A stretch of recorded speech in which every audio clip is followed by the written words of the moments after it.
Welcome to संस्कार technical magnetism part 2। आज हम लोग चुंबकीय क्षेत्र के बारे में पढ़ेंगे। जैसे कि विद्युत में हमने विद्युत क्षेत्र यानी इलेक्ट्रिक फील्ड के बारे में पढ़ा था। मैग्नेट में मैग्नेटिक फील्ड क्या होता है, उसका मतलब क्या होता है, उसकी भौतिक राशि क्या है, और एक बहुत ही इंपॉर्टेंट भौतिक राशि है मैग्नेटिक मोमेंट, चुंबकीय आघूर्ण, इसके बारे में पढ़ेंगे। तो चलिए शुरू करते हैं। पिछले क्लास में मैंने क्या बताया था? पिछले क्लास में मैंने चुंबकत्व का कूलॉम का नियम बताया।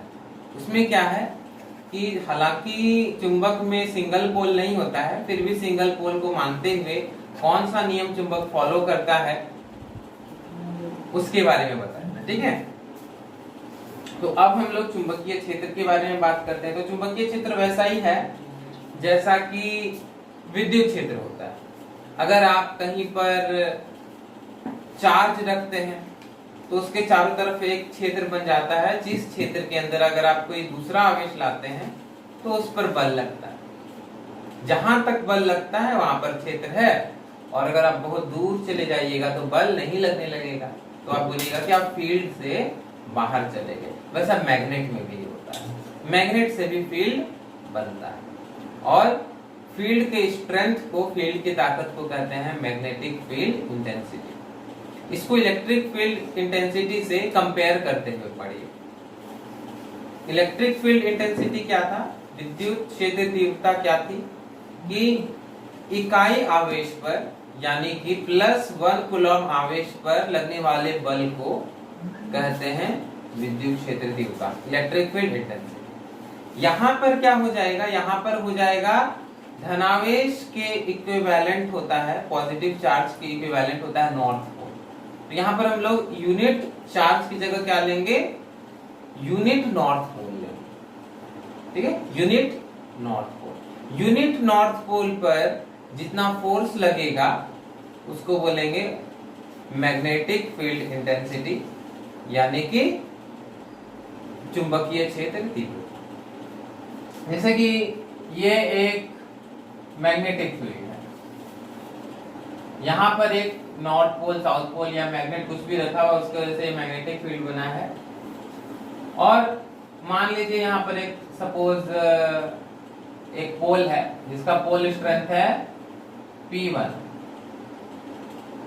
यहां पर आप एक P2 पोल रखते हैं, ठीक है, और P2 पोल पर कुछ फोर्स लगेगा। जैसे चार्जेस के बीच फोर्स लगता है, वैसे ही पोल्स के बीच, ध्रुवों के बीच भी बल लगता है। तो कितना बल लग रहा है, लेट्स से F बल लग रहा है। तो यहाँ पर एक नियम, यूनिटरी लॉ आप जानते होंगे कि 1 दर्जन केले का 24 रुपया, तो एक केले का 12 से डिवाइड कर देंगे क्योंकि एक दर्जन में 12 होता है, तो 24/12। उस तरह से P2 स्ट्रेंथ का पोल है, ध्रुव है, उस पे F बल लग रहा है, तो यूनिट स्ट्रेंथ का पोल होगा तो उस पे कितना बल लगेगा, उस पे कम लगेगा, F/P2, है कि नहीं? और यूनिट पोल पे एकांक ध्रुव पर, एकांक धन ध्रुव पर जितना बल लगेगा उसको ही बोलेंगे चुंबकीय क्षेत्र तीव्रता। ठीक है, तो यही हो गया चुंबकीय क्षेत्र तीव्रता। किससे डिनोट करते हैं, B से डिनोट करते हैं। अब अगर मात्रक की बात की जाए तो क्या हो जाएगा, F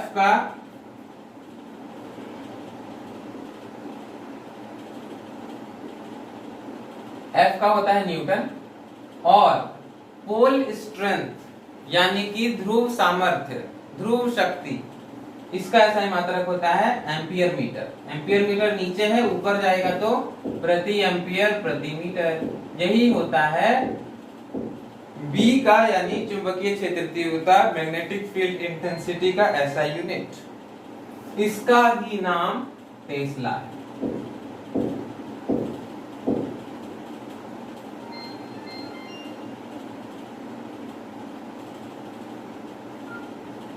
इसको ही टेस्ला बोलते हैं, टी से डिनोट करते हैं।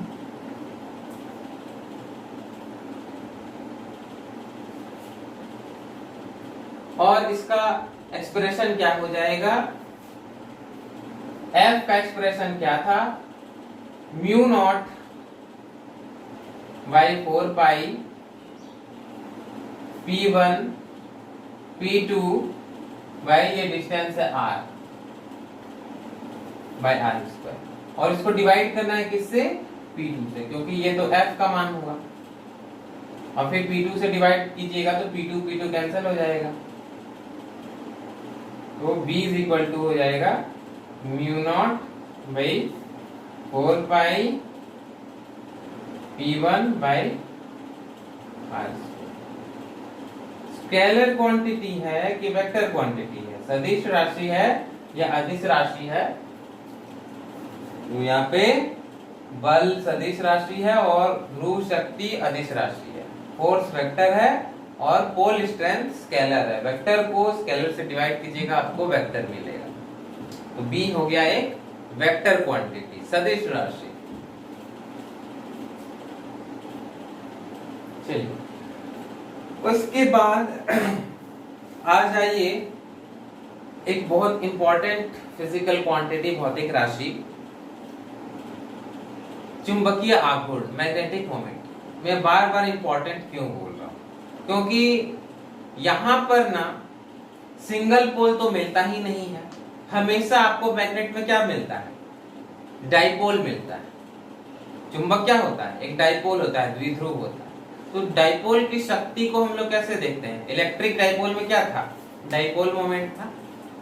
डाइपोल मोमेंट का फॉर्मूला क्या था, स्टूडेंट लोग, ज्यादातर स्टूडेंट गलत जवाब दे रहे थे कि यहाँ पर मैंने क्वेश्चन पूछा कि द्विध्रुव आघूर्ण डाइपोल मोमेंट का ऐसा यूनिट क्या होता है, तो मैक्सिमम स्टूडेंट का आंसर न्यूटन मीटर था।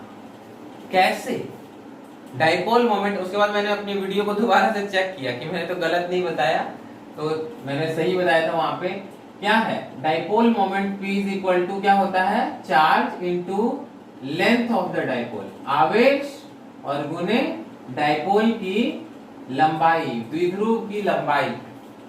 तो चार्ज का तो कूलॉम होता है और लंबाई का मीटर होता है, कूलॉम मीटर। फिर न्यूटन मीटर कहाँ से है, इसका मतलब आप लोग ध्यान से नहीं पढ़ते हैं। सेशन के दौरान, वीडियो के दौरान आप लोग कॉपी पेन लेके बैठिए, जो भी नोट करने लायक लगता है नोट कर लीजिए। सबसे स्ट्रॉन्ग नोट्स यही होगा, बाकी जो आपको साइट से मिलता है वो सप्लीमेंट्री है, ठीक है।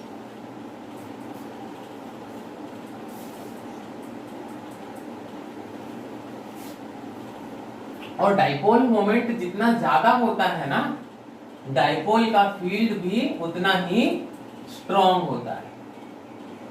समझ गए आप?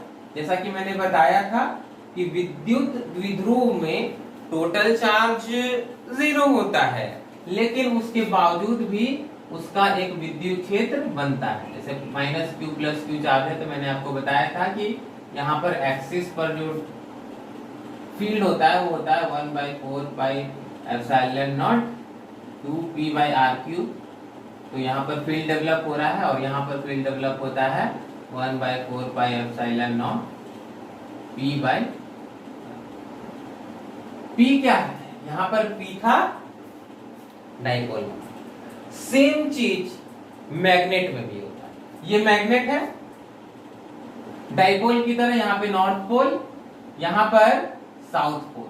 तो जैसे यहाँ पर फील्ड डेवलप हो रहा है इसके वजह से, उसी तरह से इसके वजह से भी फील्ड डेवलप होगा। ऐसा नहीं कि नॉर्थ पोल और साउथ पोल एक दूसरे को कैंसिल कर देंगे, ऐसा नहीं होता है। जैसा कि चार्ज में होता था वैसा ही इसमें भी होता है। नाउ यहाँ पे डिफाइन करना पड़ेगा। इलेक्ट्रिक डाइपोल में डाइपोल मोमेंट क्या होता है, चार्ज और into length of the dipole. तो मैग्नेटिक मोमेंट में क्या होगा, मैग्नेटिक मोमेंट में हो जाएगा चार्ज की जगह पे पोल स्ट्रेंथ, आवेश की जगह पे हो जाएगा ध्रुव का सामर्थ्य, ध्रुवीय सामर्थ्य, और इनटू मैग्नेट की लंबाई। क्लियर? तो ये है magnet.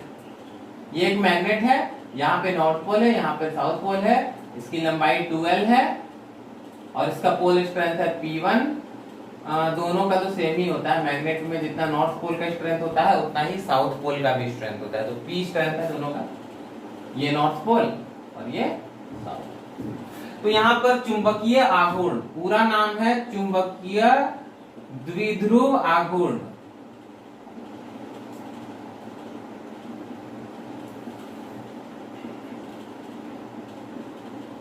Magnetic dipole moment is equal to what, वहां पे चार्ज था, यहां पे पोल स्ट्रेंथ हो जाएगा P। डिनोट इसको किससे करते हैं, इसको डिनोट करते हैं M से, ठीक है, is equal to P into 2L। ये हो गया अगर आप परिमाण की दृष्टि से देखें, मैग्नीट्यूड के दृष्टिकोण से देखें। विजिबल है ना कैमरा में?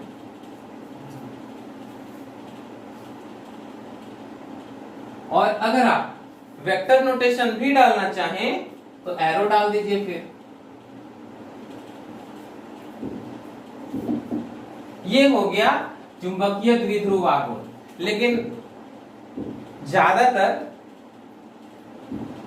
आपको चुंबकीय आघूर्ण मैग्नेटिक मोमेंट लिखा हुआ मिलेगा। कोई बात नहीं, मैं इधर लिख देता हूं M is equal to P into 2L, ठीक है। ओके, तो हर जगह आपको द्विध्रुव आघूर्ण मतलब हो गया इलेक्ट्रिक वाला, चुंबकीय आघूर्ण इसको शॉर्टकट में हम लोग बोलेंगे, चुंबकीय आघूर्ण इंग्लिश में मैग्नेटिक मोमेंट। आगे हम लोग बात कर ले, वेक्टर क्वांटिटी है कि स्केलर क्वांटिटी है, वेक्टर क्वांटिटी है, ठीक है, सदिश राशि। ऐसा यूनिट इसका पूछा जाता है। मैग्नेटिक मोमेंट का ऐसा यूनिट क्या होगा बताइए? ये तो पोल स्ट्रेंथ है, पोल स्ट्रेंथ का क्या हो जाएगा? Ampere metre. एम्पियर मीटर, और ये क्या है? लंबाई, तो लंबाई का भी मीटर, तो मिला के क्या हो गया? Ampere metre square. Ampere metre square.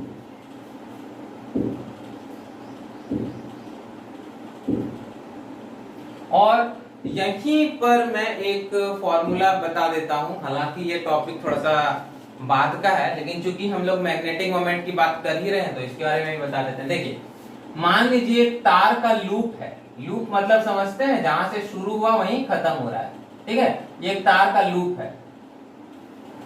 Exactly सटा नहीं सकते हम लोग क्योंकि शॉर्ट सर्किट हो जाएगा। ओके, ये तार का लूप है, तो ये एक मैग्नेट का काम करता है। तार के लूप में अगर आप करंट फ्लो कराते हैं ना, तो वो एक मैग्नेट का काम करता है। अब अगर ये मैग्नेट का काम कर रहा है तो इसका मैग्नेटिक मोमेंट भी होगा, तो इसका मैग्नेटिक मोमेंट होता है एरिया इंटू करंट। क्या लिख दूं इसमें? धारावाही लूप का चुंबकीय, शॉर्टकट में मैं लिख रहा हूं चुंबकीय आघूर्ण, magnetic moment of current carrying loop, current carrying loop is equal to A I, जहां ए क्या है? ए है लूप का एरिया, ए है लूप का क्षेत्रफल, और आई क्या है? करंट। देख लीजिए, आप चेक भी कर सकते हैं, एरिया का मीटर स्क्वायर और करंट का एम्पियर, ऐसा ही मात्रक, ऐसा यूनिट सेम है, यूनिट सेम है, डायमेंशन भी सेम होगा। तो ये आप समझ गए कि किसी मैग्नेट का मैग्नेटिक मोमेंट जितना स्ट्रॉन्ग है, समझ जाइए कि मैग्नेट उतना ही पावरफुल है, उसका फील्ड उतना ही ज्यादा पावरफुल होगा। तो हम लोग ने चुंबकीय द्विध्रुव आघूर्ण यानी कि मैग्नेटिक मोमेंट की बात कर ली। अब हम लोग आते हैं चुंबकीय क्षेत्र रेखाओं पर, यानी कि मैग्नेटिक फील्ड लाइंस पर। तो ये बिल्कुल इलेक्ट्रिक फील्ड लाइन जैसी ही है, जैसा कि मैंने इलेक्ट्रिक फील्ड में बताया था कि इलेक्ट्रिक फील्ड लाइंस का कॉन्सेप्ट कहां से आया? इलेक्ट्रिक फील्ड को शो करने के लिए हम लोगों ने एरो का यूज किया, क्योंकि इलेक्ट्रिक फील्ड एक सदिश राशि है, वेक्टर है। वेक्टर को हम लोग एरो से शो करते हैं। जैसे जैसे दूर जाते जाते हैं उसका जो स्ट्रेंथ है इलेक्ट्रिक फील्ड का वो कम होता जाता है, एरो छोटी होती जाती है। तो ये जो एरो हम लोग दर्शा रहे हैं वो एक लाइन का रूप ले लेती है, तो इस तरह से एक लाइन बन जाता है। तो उसी तरह से मैग्नेटिक फील्ड लाइंस भी होती हैं। मैग्नेटिक फील्ड लाइंस क्या है? देखिए, मैग्नेटिक फील्ड लाइंस और इलेक्ट्रिक फील्ड लाइंस में एक बहुत बड़ा अंतर है। इलेक्ट्रिक फील्ड लाइंस यानी विद्युत क्षेत्र रेखाएं जहां से निकलती हैं वापस वहीं नहीं आती हैं, धनावेश से निकलती हैं और जाती हैं ऋणावेश। लेकिन मैग्नेटिक फील्ड लाइंस, चुंबकीय क्षेत्र रेखाएं जो हैं वो क्लोज्ड कर्व होती हैं, बंद वक्र होती हैं, जहां से शुरू होती हैं वहीं पे खत्म होती हैं। देखिए, एक नाल चुंबक की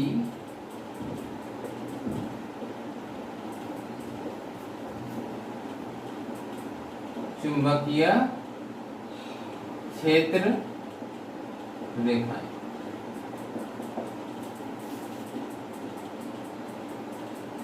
मैग्नेटिक फील्ड लाइंस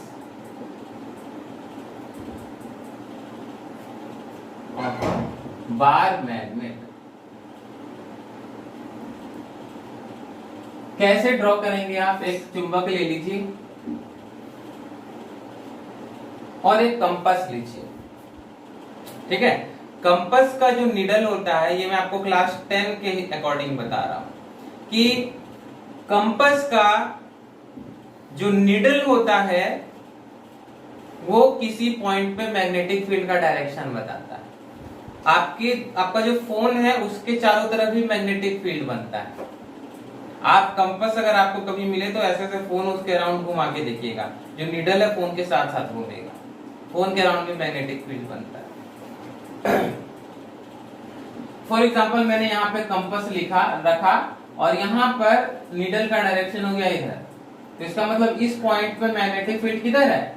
इधर है। फिर यहां रखेंगे हम लोग सपोज, तो यहाँ पे नीडल हो गया ऐसे, यहाँ पे हो गया ऐसे, यहाँ पे हो गया ऐसे,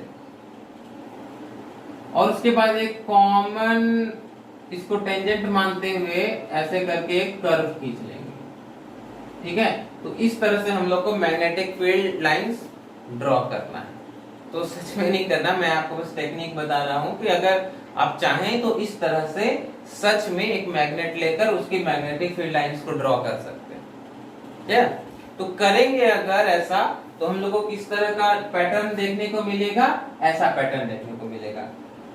लेट्स से ये नॉर्थ पोल है और ये साउथ पोल है, तो यहाँ से लाइंस निकलती हुई मिलेगी आपको ऐसे और ऐसे।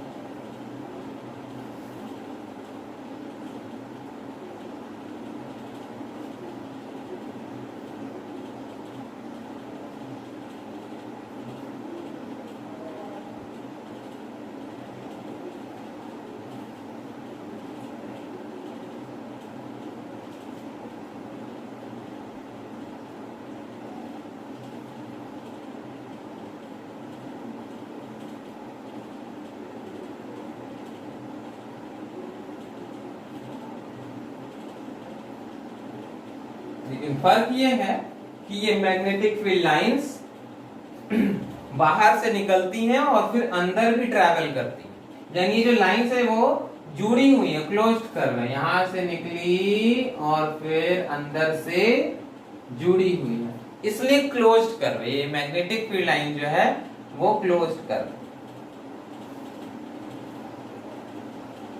तो अंदर बहुत सघन होता है, इसलिए शो करना मुश्किल है, इसलिए मैंने एक सिंगल लाइन दिखा दिया है। ऐसा नहीं है कि सब इंटरसेक्ट कर रही है, ऐसा नहीं है, सब अलग अलग बहुत सारी लाइंस होंगी, ठीक है।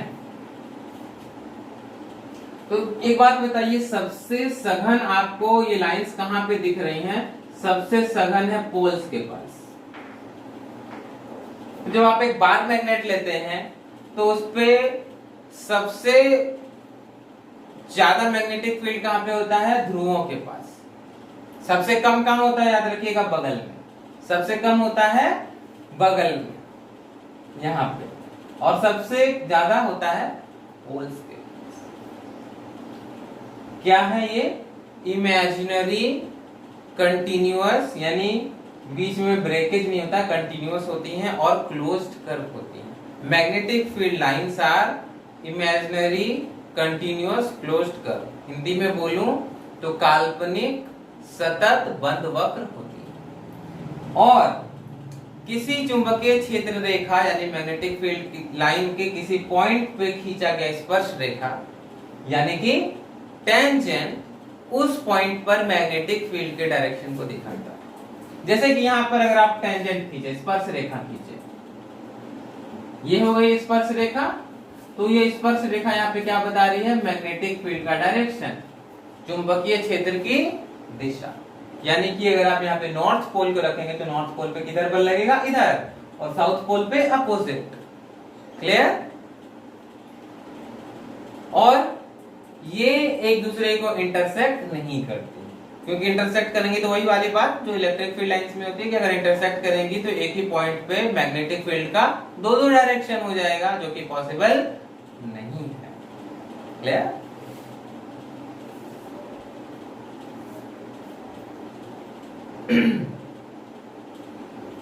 ओके।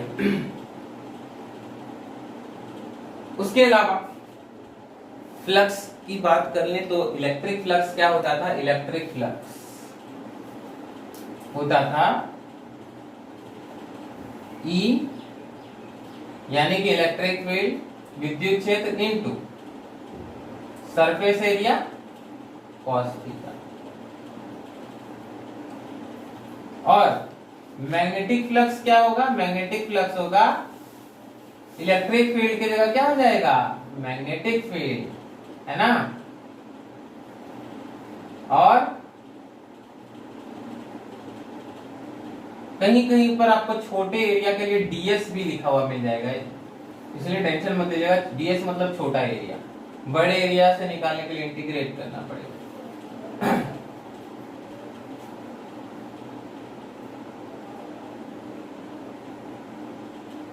ओके, यहां पर एक बहुत ही जरूरी चीज जानने को मिलती है, वो क्या है? इसका यूनिट। इसका यूनिट पूछा जाता है और स्टूडेंट्स इलेक्ट्रिक फील्ड और फ्लक्स में के यूनिट में बहुत कंफ्यूज करता है, और ये कंफ्यूजन मुझे भी बहुत होते थे। देखिए, मैग्नेटिक फील्ड का यूनिट टेस्ला और सरफेस एरिया का मीटर स्क्वायर, तो इसका यूनिट जो है मैग्नेटिक फ्लक्स का, चुंबकीय फ्लक्स का,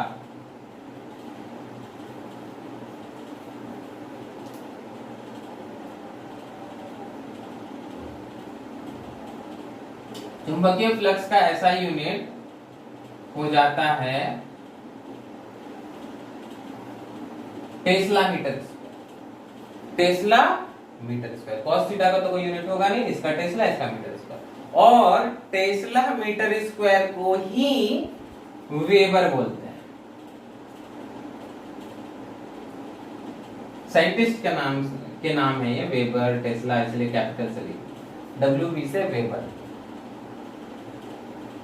इसका मतलब ये भी हो गया कि tesla metre square is equal to weber, तो इसका मतलब ये हो गया कि tesla is equal to weber प्रति मीटर स्क्वायर। मीटर स्क्वायर उधर चला गया तो क्या हो गया? प्रति मीटर। तो याद रखिएगा, टेस्ला और वेबर प्रति मीटर स्क्वायर एक ही चीज है। किसके यूनिट है ये? चुंबकीय क्षेत्र तीव्रता यानी मैग्नेटिक फील्ड इंटेंसिटी के, टेस्ला और वेबर प्रति मीटर स्क्वायर। और वहीं पर वेबर और टेस्ला मीटर स्क्वायर किसके यूनिट है? फ्लक्स। ठीक है? कंफ्यूजन हो गया क्या? कोई बात नहीं, यहां पर कुछ समझाने की चीज है ही नहीं, बस आपको कंफ्यूजन होता है तो बार बार उसको देखिए, दिमाग में उसको फिट करने की कोशिश कीजिए। टेस्ला मीटर स्क्वायर और वेबर फ्लक्स का, और टेस्ला और वेबर प्रति मीटर स्क्वायर फील्ड का।